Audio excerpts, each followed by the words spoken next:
here from the Portage Park neighborhood of Chicago, here to show you the aftermath of the 2011 blizzard of the millennium. Now, as you can see, the plows have come through, but it's still very impassable. Does not look like anyone is going anywhere today, and in fact, we have all been awarded a snow day. These drifts, resulting from over 70-mile-an-hour winds, are just tremendous. I mean, you can see here that, wow, this is really something.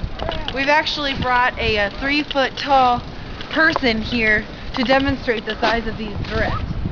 We're going to drop him in one right now and see exactly how deep these got. Just, okay.